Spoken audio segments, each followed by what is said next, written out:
அருமைக்குரிய அண்ணன் செங்கோட்டையன் அவர்களே, மாண்புமிகு அமைச்சர் அருமைக்குரிய சகோதரர் ஆனந்த் அவர்களே, மாண்புமிகு அமைச்சர் அருமை நண்பர் ஆதவ் அர்ஜுனா அவர்களே,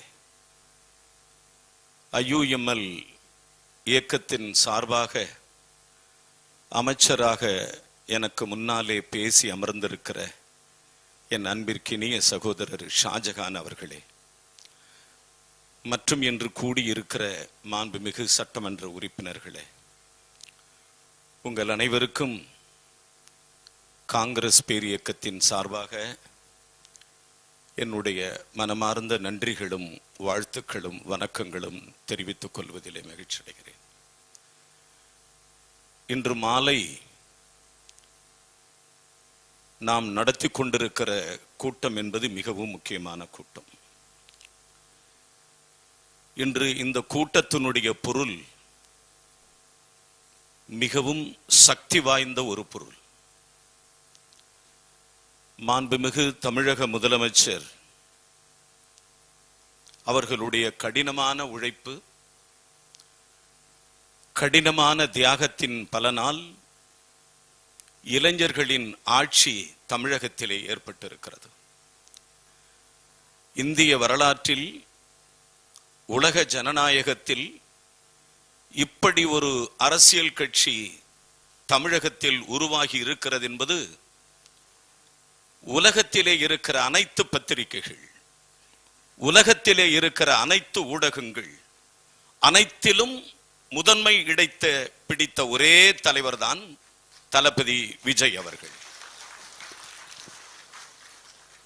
உலக நாடுகளுக்கு, எந்த நாடுகளுக்கு சென்றாலும் சரி, எந்த மூலைக்கு சென்றாலும் சரி, எல்லா பத்திரிகைகளும் தலைப்புச் செய்தி, எல்லா அரசியல் கட்சி தலைவரிடம் நம்மோடு விவாதிப்பது உங்கள் மாநிலத்தின் முதலமைச்சர் யார், உங்கள் மாநிலத்தின் முதலமைச்சர் யார் என்று கேட்கிற பொழுது 3 எழுத்து மந்திரம் மாண்புமிகு விஜய் என்று சொல்லுகிற பொழுது உலகமே அதிர்ந்து கொண்டிருக்கிறது. காரணம், உலகத்தில் நடைபெற்றிருக்கிற மாபெரும் அரசியல் மாற்றம் தமிழ் மண்ணிலே தான் நடைபெற்றிருக்கிறது என்கிற செய்தி உலகளவில் பரப்பப்பட்டிருக்கிறது.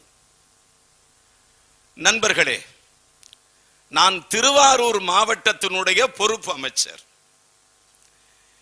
இங்கே இருக்கிற அமைச்சர்களை காட்டிலும், இங்கே இருக்கிற சட்டமன்ற உறுப்பினர்களை காட்டிலும் நேற்று நடந்த அநாகரிகமான செயல் என்பது கண்டிக்கப்பட வேண்டிய செயல். முதல் குரல் கொடுக்க வேண்டியவன் திருவாரூர் மாவட்டத்தினுடைய பொறுப்பு அமைச்சர், காங்கிரஸ் கட்சியினுடைய விஸ்வநாதன் என்பதை இந்த நேரத்திலே பதிவு செய்ய விரும்புகிறேன். வேற எந்த மாவட்டத்திலையும் போய் பேசல எதிர்கட்சி தலைவர். எதிர்கட்சி தலைவர் டெல்டா மாவட்டத்தில் போய் பேசியிருக்கிறார். இந்திய நாட்டில், குறிப்பாக தமிழ்நாட்டில் பெண்களை தெய்வமாக வணங்குகிற மாநிலம் இது. நிலமகள் என்று தான் பெண்ணை அழைப்போம். கங்கை, யமுனை, காவிரி, நர்மதா என்று பெண்களை வர்ணிக்கிற இந்த தாய் மாநிலம் தமிழ் மாநிலம்.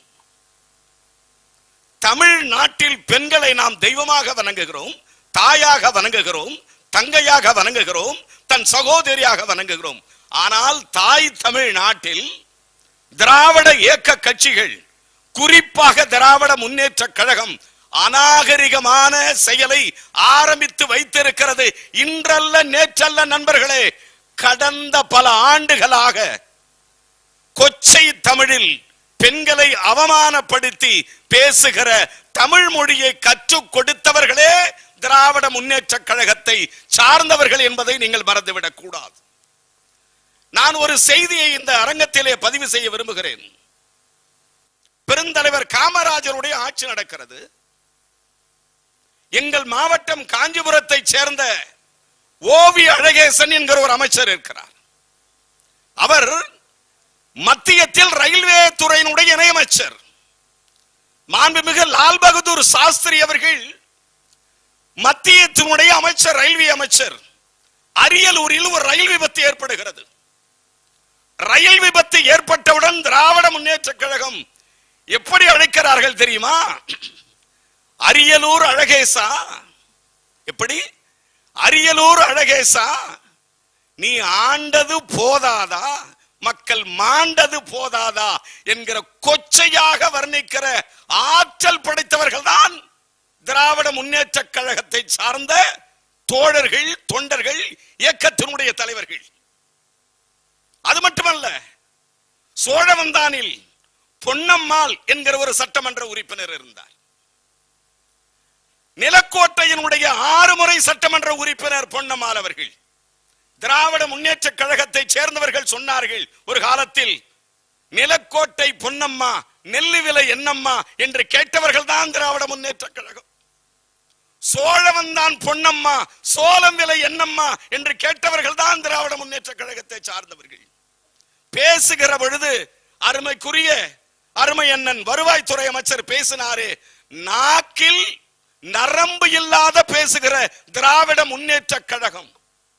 நண்பர்களே, ஒரு வார்த்தை வெல்லும், ஒரு வார்த்தை கொல்லும். ஒரு வார்த்தை வெல்லும், ஒரு வார்த்தை கொல்லும். நண்பர்களே, பக்தவச்சல முதலமைச்சராக இருந்தார். பக்தவச்சலத்தை பார்த்து கேட்டார்கள். என்ன கேட்டார்கள் தெரியுமா? பக்தவச்சலம் அண்ணாச்சி பருப்பு விலை என்னாச்சு என்று கேட்டவர்கள் தான் திராவிட முன்னேற்ற கழகத்தை சார்ந்தவர்கள். திராவிட முன்னேற்ற கழகத்திற்கு சிலேடையாக பேசுவதில் அவர்கள் ஆற்றல் மிகுந்தவர்கள். அசிங்கமான வார்த்தைகளை பிரயோகம் பண்ணுவதில், கோயபல்ஸ் பிரச்சாரம் பண்ணுவதில் அவர்களை மிஞ்சியவர்கள் தமிழ்நாட்டில் எவருமே இருக்க முடியாது. நான் கேட்கிறேன், மேகதாது அணை பிரச்சனை, காங்கிரஸ் கட்சியினுடைய நிலைப்பாடு மிக தெளிவான நிலைப்பாடு. பத்திரிகையாளர்கள் என்னை தான் கேட்டார்கள். நான் தான் பத்திரிகையாளர்களுக்கு சொன்னேன், டி.கே. சிவக்குமார் கர்நாடகத்தினுடைய முதலமைச்சராக இருக்கிற அருமைக்குரிய நண்பர் டி.கே. சிவக்குமார் இருக்கிறார். என்னை காங்கிரஸ் கட்சியினுடைய அமைச்சர் உங்களுடைய பதில் என்ன என்று கேட்டார்கள். நான் சொன்னேன், டி.கே. சிவக்குமார் எனது நண்பர். டி.கே. சிவக்குமார் முதலமைச்சர் எனது நண்பர். காங்கிரஸ் கட்சி ஆட்சியை செய்து கொண்டிருக்கிறது. ஆனாலும் கூட கர்நாடக அரசாங்கத்தால் மேகதாது அணை கட்டுவதற்கு ஒரு செங்கல்லை கூட எடுத்து வைப்பதற்கு காங்கிரஸ் பேரியக்கம், அன்பிற்குரிய முதல்வர் தளபதி விஜய் தலைமையில் இருக்கிற அரசாங்கம் ஒருபோதும் அனுமதிக்காது என்பதை கடுமையான சொற்களால் பயன்படுத்தியவன் காங்கிரஸ் கட்சிக்காரன். தளபதியோடு நாங்கள் நிற்கிறோம், தளபதியோடு நிமிர்ந்து நிற்கிறோம், தளபதியோடு எந்த யுத்தத்திற்கும் தயாராக நாங்கள் இருக்கிறோம். முக்கியமான செய்தி நண்பர்களே, தோழர்களே, நடந்து முடிந்திருக்கிற நேற்றைய சம்பவம் என்பது தமிழக வரலாற்றில் பெண்களை கேலி கூத்தாக, கேவலமாக, இழிவாக பேசுகிற அநாகரிகமான செயலுக்கு சொந்தக்காரர் தமிழகத்தினுடைய எதிர்க்கட்சி தலைவர். அவர்களுடைய பேச்சுக்கு இன்று கண்டனத்தை காங்கிரஸ் பேரியக்கம் வலிமையாக தெரிவித்துக் கொள்கிறது. எந்த விதமான மாற்றம் இல்லை. இது ஜனநாயக நாடு. ஜனநாயக நாடு என்று சொன்னால் உங்கள் விருப்பத்திற்கு போல் பேசுவது ஜனநாயகமா? உங்கள் விருப்பம் போல் பேசுவதுதான் ஜனநாயகமா? ஜனநாயகத்திற்கு ஒரு எல்லை உண்டு. அந்த ஜனநாயகத்தினுடைய எல்லை என்பது சட்டமன்ற மரபுகளை மீறாமல் இருப்பது, நாடாளுமன்ற மரபுகளை மீறாமல் இருப்பது, கொச்சை மொழியை பயன்படுத்தாமல் இருக்கிறது, கேளிக்கை நிமிடங்களை ஜாக்கிரதையாக அளந்து அளந்து பேசுவதுதான் இந்த நாட்டினுடைய முதுமொழி, இந்த நாட்டினுடைய பழக்க வழக்கம். ஆனால் எதிர்க்கட்சி தலைவரினுடைய நேற்றைய பேச்சு, நேற்றைய வழிமுறை, நேற்றைய போக்கு என்பது தமிழக பெண்களால், தமிழக மக்களால் கண்டனத்துக்குரிய மாபெரும் பாதக செயல் என்பதை உணர்ந்து கொள்ள வேண்டும். திராவிட முன்னேற்ற கழகம் போராடுகிறார்கள். என்ன சொல்லி போராடுகிறார்கள்? எதை சொல்லி போராடுகிறார்கள்? நண்பர்களே, அவர்கள் பொய் சொல்லி போராடுகிறார்கள். இதுதான் உண்மையான செய்தி. ஆனால் தளபதி விஜய் சார் அவர்களின் பின்னால் இருக்கிற நாம் நிஜத்தை சொல்லி தலை நிமிர்ந்து நின்று கொண்டிருக்கிறோம். அதுதான் அவர்களுக்கும் நமக்கும் இருக்கிற வித்தியாசம். கோயபல்ஸ் பிரச்சாரத்தை தினமும் செய்வார்கள், சட்டமன்றத்திலும் செய்வார்கள், நாடாளுமன்றத்தில் இன்று செய்ய துணிந்திருக்கிறார்கள். என்னுடைய அருமை தலைவர் ராகுல் காந்தி அவர்கள் மிக அழகாக சொன்னார். 2 தினங்களுக்கு முன்பு சென்னைக்கு வந்தார், மாவட்ட தலைவர்கள் கூட்டத்திலே கலந்து கொண்டார். எங்களை அழைத்து சொன்னார், இந்த அரசுக்கு உங்களால் ஒரு சிறு பாதகம் கூட ஏற்பட்டு விடக்கூடாது, மிக ஜாக்கிரதையாக உங்கள் ஒவ்வொரு அசைவுகளும் இருக்க வேண்டும் என்பதை உத்தரவிட்டு சென்றிருக்கிறார்.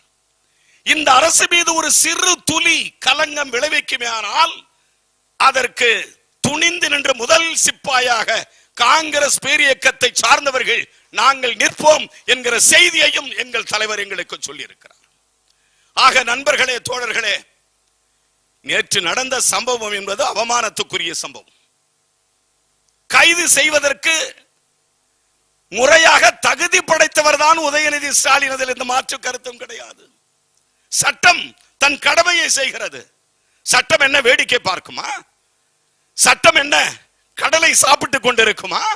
சட்டம் தன் கடமையை செய்திருக்கிறது. அதன் அடிப்படையிலே தான் சட்டமன்றத்தினுடைய எதிர்க்கட்சி தலைவராக இருக்கிற உதயநிதி ஸ்டாலின் அவர்கள் கைது செய்யப்பட்டிருக்கிறார்கள். கைது செய்யப்பட்டிருக்கிற காரணம் தமிழகத்தில் இருக்கிற கோடான கோடி பெண்களின் கடுமையான கண்டன குரல். அது அந்த கைதுக்கு தமிழகத்தில் இருக்கிற ஏகோபித்த பெண்களின் ஒட்டுமொத்தமான ஆதரவு, கைது செய்யப்பட வேண்டும் என்கிற கோரிக்கையின் அடிப்படையிலே தான் இன்று கைது செய்யப்பட்டிருக்கிறார். ஆக தமிழக காங்கிரஸ் கமிட்டி இதை வன்மையாக கண்டிக்கிறது, வன்மையாக எதிர்க்கிறது என்கிற செய்தியை சொல்லி இந்த கூட்டத்தை ஏற்பாடு செய்திருக்கிற தமிழக வெற்றி கழகத்தினுடைய தலைவர்களுக்கும் நிர்வாகிகளுக்கும் மாண்புமிகு முதலமைச்சர் அவர்களுக்கும் என் மனமார்ந்த நன்றியையும் வணக்கத்தையும் தெரிவித்து விடைபெறுகிறேன். நன்றி, வணக்கம், ஜெய் ஹிந்த்.